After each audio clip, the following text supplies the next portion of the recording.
What unsolved mysteries would you like to be solved in your lifetime?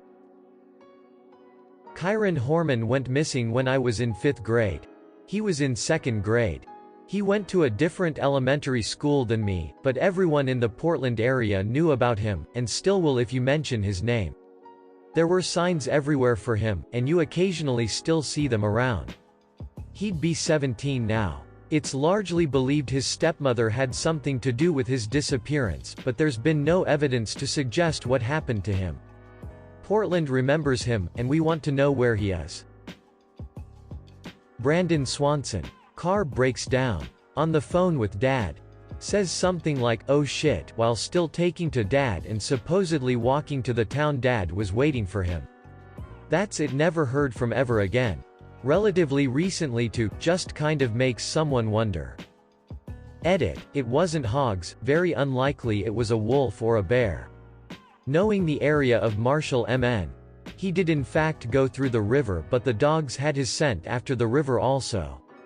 No, I don't think it was necessarily a person, and no, I don't find it more interesting than aliens, but it was either comment aliens for the 400th time or put out an unsolved case from a town I spent a few summers in and have heard about happening. My friend who grew up there said town folk think he may have passed out in a field and got ran over by a combine and didn't tell. When I was little, I wandered off from my parents at a storytelling festival. When I turned back up, I had some type of mild wound on my hand, and all I would say about it was, "Baby cow bit me down there," while pointing toward the nearby river. To this day we have no idea what bit me. We lived in Florida at the time, so it could have been pretty much anything, except for a cow, since there were no farms nearby. Madeline McCann. I used to be so convinced it was the parents, until I watched the recent Netflix documentary. Now I'm back to being unsure as hell. My main question I just want to know the answer to is, if it really wasn't them, why did the Cavalier dogs scent out Kate's shirt, behind the couch, and inside the closet?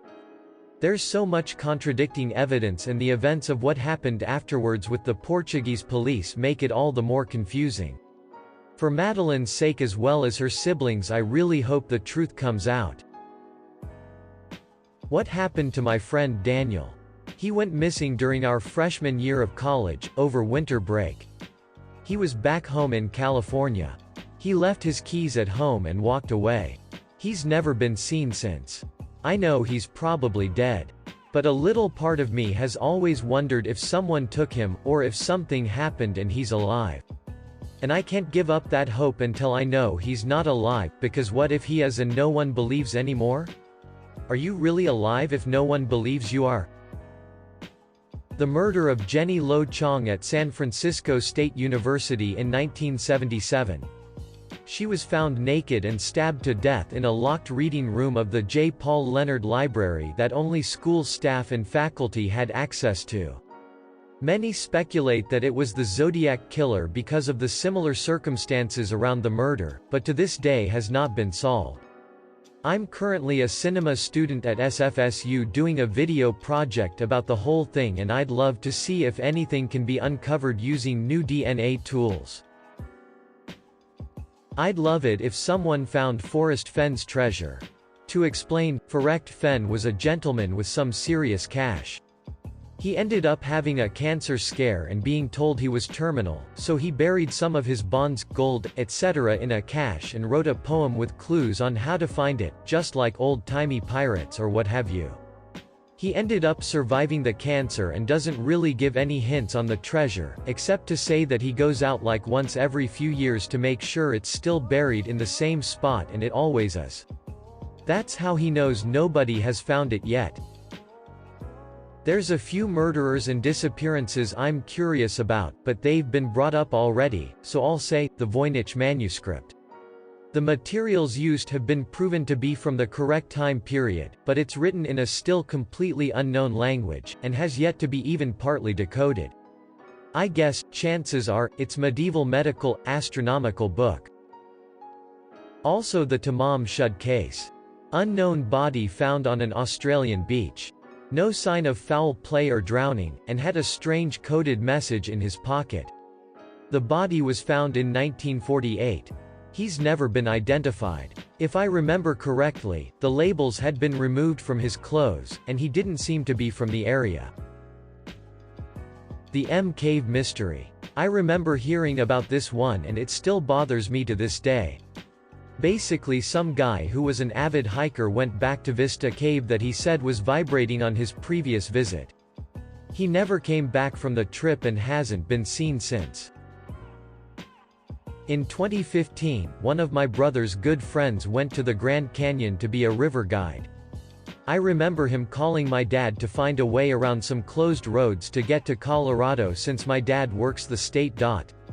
He was so excited for that summer job, and would talk about it constantly at pickup soccer games. Fast forward not even a week, and my brother is contacted by authorities saying he has gone missing and wondered if he had a reason to disappear. What's scarier is he was with a group of people, had his life jacket on, and just disappeared completely in the matter of seconds. There has been no new leads or any body or belongings found. I really feel for the family, and I hope they can get closure soon. This story keeps me awake some nights hoping that something new will come around. It really put a strain on our small community as he was a very likable guy, and especially the fact he was someone's son in a strong family. As kid I was on some giant paved playground made out of cubes with various activities connected together, in 3D. I panicked because I got in some sort of loop with literally no way out. No matter what way I picked I kept coming back to same spot. Firefighters were called, actually. I wanna know what the hell happened. What the deal was with all those people dressing up as clowns a couple of years ago. Who Jack the Ripper was. Who the Zodiac Killer was, is, because theoretically, they could still be alive, and what happened to JonBenet Ramsey.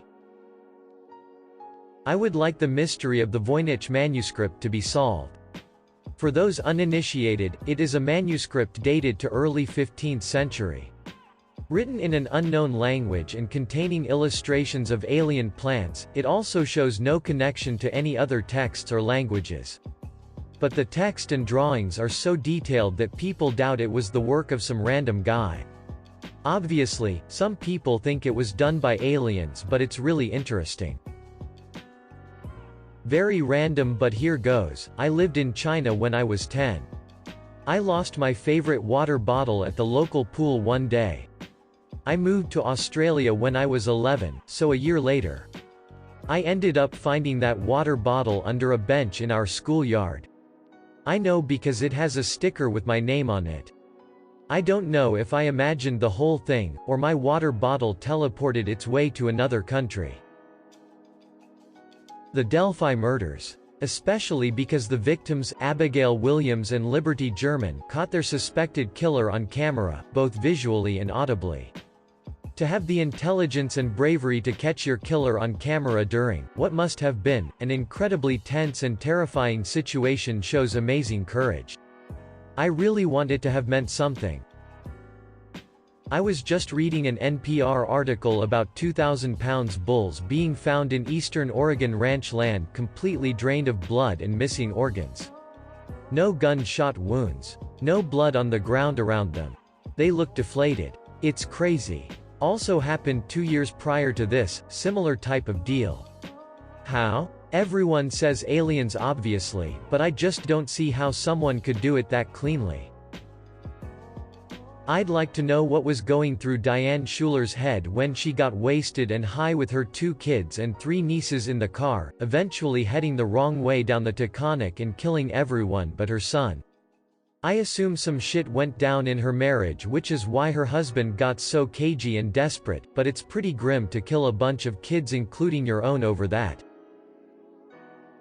The truth about my HS boyfriend's older brother Destry's death. He died from a single .22 gunshot wound directly between his eyes, supposedly self-inflicted. No powder marks or burns on his face or hands. The gun was placed perfectly on top of a picture of him and his girlfriend with the barrel pointing toward the center of the table. A few droplets of blood were under the edge of the photo and trailing off the table in the direction of his body.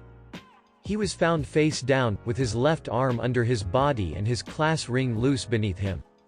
It was known that he had a habit of fiddling with it when he was bored or idle. The local sheriff's office declared his death a pristine suicide and quickly moved on. No autopsy was performed, and he was cremated. They declared in their report that he had shot himself between the eyes while looking down, using his non-dominant hand. So here's the thing. The sheriff, convinced that this was just another suicide, didn't dig any further. They ignored the marks on the door to where Destry was found, which indicated that someone forcefully made their way in. They didn't speak to the last people to see him. They didn't conduct an autopsy on the body of a minor who died an unattended death. They didn't fingerprint the gun. If they had spoken to the last people who saw Destry, they would have found that it was his cousin. This particular cousin, R, was known to have a problem with meth, a jealousy complex, and had been involved with a tragic death just months prior. After Destry died, the cousin put on a show that would make Meryl Streep proud. Sobbing, crying, telling anyone he could that, if only it could have been him, and, why does this keep happening to me? Months later, R admitted to family that he had been high on ice and done something that he would forever regret, but didn't say what that thing was. Destry's parents pursued their own investigation using private investigators and retired law enforcement officers from a different area. All of these independent folks declared that Destry undoubtedly died from a homicide. This happened just days after I turned 18. Destry and I were the same age, and I am in my 30s now. I dated his brother for almost 4 years and watched how this tragedy tore his family apart. Not a day goes by that I don't think about Destry, and I just keep hoping that someday, someone who knows the truth will come forward. So, after the UFOs were confirmed by the Navy recently and reported on CNN, I had a flashback to a conversation with a Navy captain from Richmond, Virginia I'd had a year prior. During a long flight, the officer abruptly asked me, "Do you believe in aliens?" It was a deviation from the conversation we were having and struck me as really odd. When I asked this officer what else he knew, he wouldn't say anything more. When CNN broke the story in 2019 that the U.S. Navy confirmed the UFOs, along with the verified descriptions of the objects, I'd sincerely like to know what the hell they are. From all the accounts, the description is uniform. 40 feet oblong tic-tac shaped objects that defy modern aeronautics.